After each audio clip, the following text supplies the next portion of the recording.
Welcome. Today, we're diving into a rare genetic disorder known as Ellis-van Creveld syndrome, or EVC. This condition primarily affects bone growth, but it often involves the heart, creating a unique and challenging set of health issues.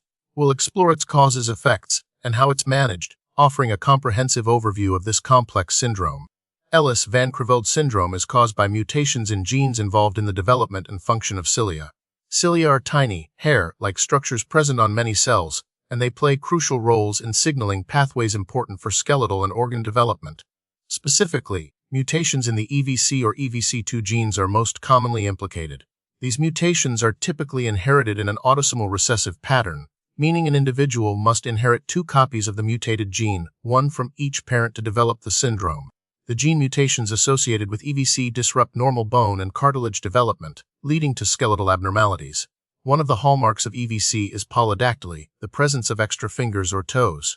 The syndrome also affects the growth plates in the long bones, causing shortening of the limbs. The heart is frequently involved, and congenital heart defects can arise from the disrupted development processes, with atrial septal defects being the most common. Ellis-van Creveld syndrome is a rare disorder, with a higher prevalence in certain populations, particularly the Amish community in Lancaster County, Pennsylvania. Due to founder effect, there are many instances of carriers of these genes within the community. Outside of these specific groups, EVC is exceedingly rare, affecting an estimated 1 in 60,000 to 200,000 newborns worldwide. The exact global prevalence is difficult to ascertain due to underdiagnosis and variable expression of the syndrome. The signs and symptoms of Ellis-van Creveld syndrome can vary in severity, but some common features include short stature, disproportionately short limbs, and polydactyly, often with 6 digits on each hand or foot. Ectodermal dysplasia, affecting the nails and teeth, is also frequently observed. The nails may be small or malformed, and dental anomalies, such as missing or abnormally shaped teeth, are common. Crucially, congenital heart defects are present in roughly half of all affected individuals. These defects can manifest as heart murmurs, cyanosis, or symptoms of heart failure. Diagnosis of Ellis-van Creveld syndrome is often suspected at birth or during early infancy based on the characteristic physical features, especially the presence of short limbs and polydactyly. Radiographic imaging, such as X-rays, can confirm the skeletal abnormalities. An echocardiogram is essential to evaluate for the presence of congenital heart defects. Genetic testing confirms the diagnosis by identifying mutations in the EVC or EVC2 genes. Prenatal diagnosis may be possible through ultrasound or genetic testing of fetal cells obtained via amniocentesis or chorionic villus sampling if there is a family history of the syndrome. While there aren't strict classifications or subtypes of Ellis-van Creveld syndrome, the severity of symptoms and the presence and type of heart defects can vary considerably among individuals. Some individuals may have only mild skeletal abnormalities, while others may experience more significant growth restrictions and complex cardiac issues. The severity of cardiac involvement is a significant determinant of overall health and prognosis. There is no cure for Ellis-van Creveld syndrome, so treatment focuses on managing the individual symptoms and improving their quality of life.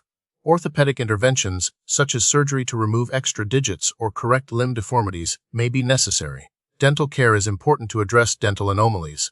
The management of congenital heart defects depends on the specific defect and may involve medications, interventional procedures, or surgery. Regular monitoring by a cardiologist and other specialists is essential to address any developing complications. Physical therapy and occupational therapy can help improve mobility and function. Early intervention and comprehensive care are vital for optimizing outcomes. As an autosomal recessive genetic disorder, Ellis-van Creveld syndrome cannot be prevented in the sense of completely eliminating the risk. However, genetic counseling is crucial for couples with a family history of the syndrome or who are known carriers of the EVC or EVC2 gene mutations. Carrier screening can identify individuals who carry one copy of the mutated gene. If both parents are carriers, they have a 25% chance of having an affected child with each pregnancy. Preimplantation genetic diagnosis, a PGD, is an option for couples undergoing in vitro fertilization to screen embryos for the genetic mutations before implantation. The prognosis for individuals with Ellis-van Creveld syndrome varies depending on the severity of the condition and the presence and type of congenital heart defects.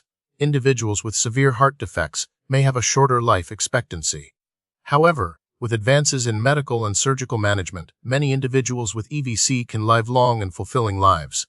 Research is ongoing to better understand the function of the EVC and EVC2 genes and to develop new therapies for skeletal and cardiac manifestations of the syndrome. Further research into the underlying mechanisms of ciliopathies holds promise for improving the lives of individuals affected by EVC and other related disorders.